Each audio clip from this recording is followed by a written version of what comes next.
20 cars in the SAHRA Championship entered the event, the 8th in the series, with an additional 13 crews competing in the penultimate round of the KZN Regional Championship, and 3 in the non-point scoring invitational section for modern cars running at the back of the field and swelling the ranks. The executive signed SAHRA 300 would take place over 2 days, covering 10 special stages, some of which run at night.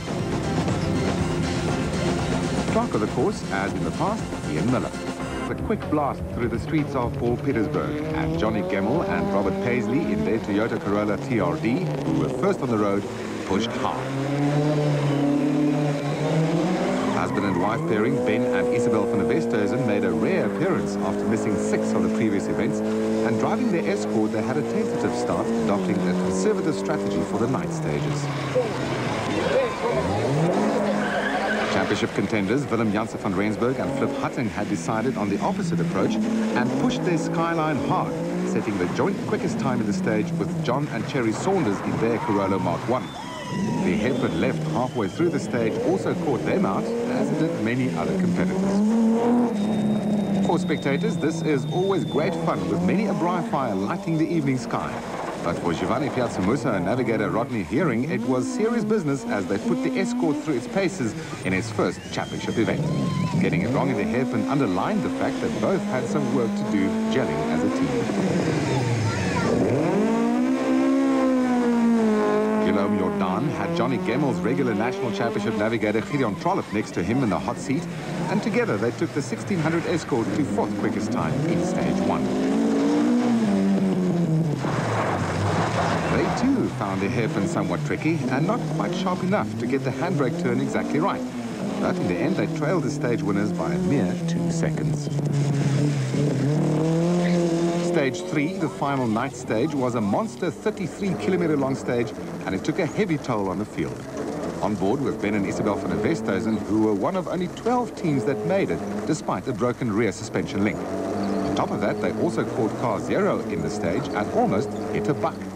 Notable retirements included Johnny Gemmell and Robert Paisley, who hit a telephone pole and bent their rear axle, and Willem and Amanda Pretorius in their Fiat 131, who seriously dented their sump. Despite hitting a tree, Janssen van Rensburg and Hutting led overnight with a 9 seconds gap over the van der Westhuizens, while Jordan and Trollope were some 2.5 minutes off the pace, but only 25 seconds down on Ben and Isabel in their battle for Class Y honours. The next day dawned cold and grey, with most teams having to do some repair work after suffering damage in the night stages.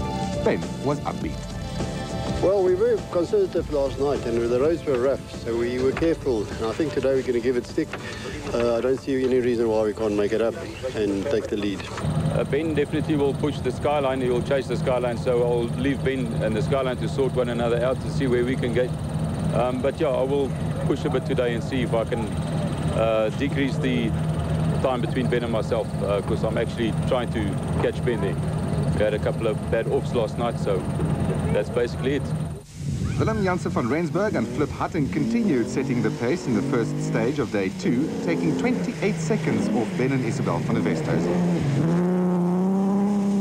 The van der Westhuizens had taken a further 43 seconds off Guillaume Jordan and Gideon Trollope in stage 4, although they were 28 seconds down on the Skyline. Having taken it relatively easy in the first 4 stages, the van der Westhuizens were clearly intent on conserving their class lead.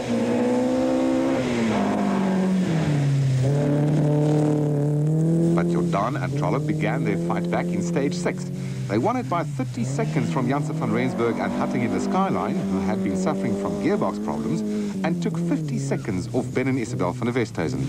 In fact, the Skyline withdrew from the rally after stage 6, which left the van der Westhuizens in the lead, chased by Jordan and Trollope, who had cut the lead down to 18 seconds. Further down the field, Johan and Felicity Prince, who were 5th overnight, were pushing their Datsun 160U SSS hard. This car had been rebuilt after being destroyed on the Belfast rally back in May, but they were chased by Giovanni Piazzamussa and Rod Heering in the BDA Escort, who had been less than 2 minutes behind overnight. Pierre de Klerk and Danny Geldenhuis in the very fast Toyota Corolla, 8th overall and 4th in Class Y in the overnight standings, were in a good championship position as points leaders Nati Boysen and Pieter van der Walt had already retired their Escort on stage 4. So, after 6 stages, the van der Westhuizens led from Jordan and Trollope, with the Prince pairing in 3rd after the retirement of John and Cherry Saunders in their Corolla Mark I after stage 4. and Piazza Musso and Heering in 4th and closing in fast. Still going strong were John and Edwin Grover in their 1972 Mazda RX-2, 9th overnight, and Skalk van Heerden Senior and Junior in their Datsun 1600 SSS, 10th overnight, and driving fast when required, conservatively when necessary.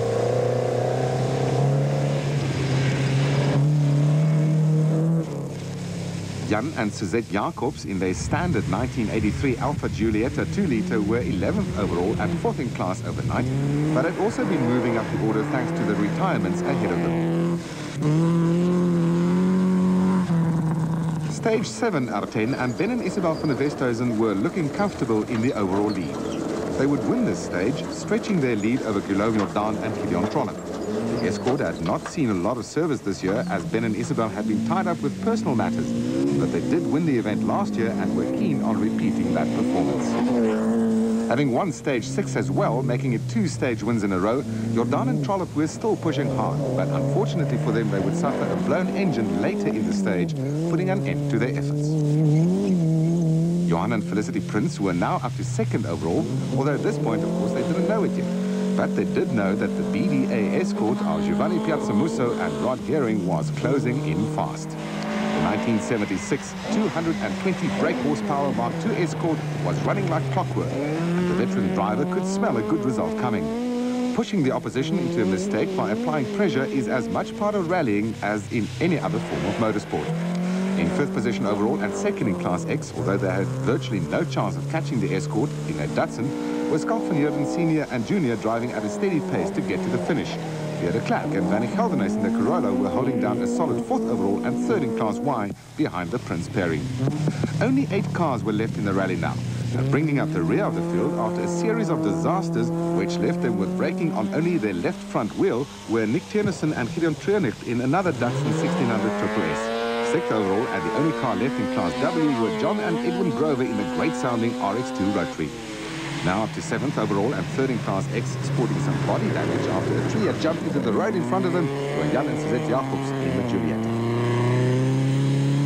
Stage 8, and with only this and 2 more stages to go, Ben and Isabel van der Westhuizen were still sitting pretty. But this is a cruel sport, and later in this stage, disaster struck as Ben suffered a stuck throttle.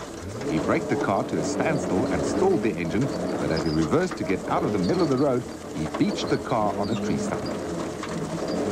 With the Escort Mark I stuck in stage 8, Johan and Felicity Prince in their Datsun came past, taking the overall lead, with Giovanni Piazzamusso and Rod Heering in close attendance. The battle was on.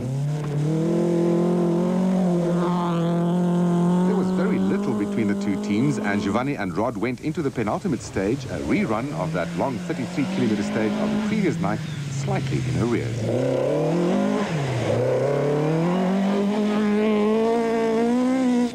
Pierre de Klerk and Van Gelderhuis had also gone past the Van der Westhuizens and had moved their Corolla into 3rd position overall and 2nd in Class Y behind the Prince pairing. Meanwhile, after being stuck for some 25 minutes, Ben and Isabel got going again, but they had dropped down to 5th position behind Skalk van Heerden Senior and Junior in their Datsun. The Van der Westhuizens have been involved in South African rallying for many years and have numerous victories and titles behind their names. So, aware of what could go wrong, Ben took it relatively easy to ensure a finish, something that they had not been able to accomplish so far this season, as they scored a DNF in their only other event, the Belfast Rally in May.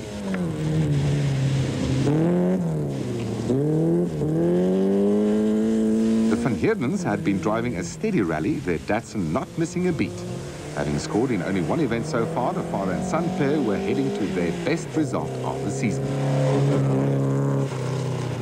Still bringing up the rear and also heading to their best result of the season, Nick Tiernissen and Gideon Treurnicht, 8th in their Datsun. After their series of disasters, they were certainly leading the race for the Triers of the Rally Award.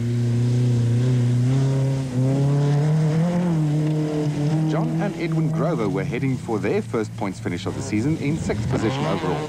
They were pleased about the cool weather as overheating had been plaguing the rotary engine for a long time. This year's executive signed SAHRA 300 had proved to be as tough as its reputation demanded, so just finishing the event was a feather in the cap of any crew. Also happy with their performance were Jan and Suzette Jacobs in the Alpha. They had only 1 non-finish so far and would move up to 3rd in the championship and 1st in Class X. But the rally had a final sting in the tail. In the final stage, rally leaders Johan and Felicity Prince lost 5 minutes because of a puncture, handing the victory to Giovanni Piazzamusso and Rodney Herring in the BDA Escort. It was a fitting result, as Giovanni had won the Val Gold Cup rally in the same area exactly 30 years ago, driving a 1300 Alfa Romeo. We had a few problems with the steering arm. You know, we fly up in the air quite a few meters and you land in one wheel and the steering arm take the knock. But lucky enough we had a spare one and the service has changed and I put the car on the right. A little bit of spongy brakes, maybe braking too much. I'm getting old, I don't know. But otherwise, I enjoyed. On the first night, the two of us were trying to learn to work with each other. A lot of dust out there in the forests. The roads were terribly rough. This morning, before we started the event, we were a little bit down because we thought we were a long way behind. But then we went out on the first stage this morning. It was great. It all clicked together. It worked fine. And from there, we just kept on going.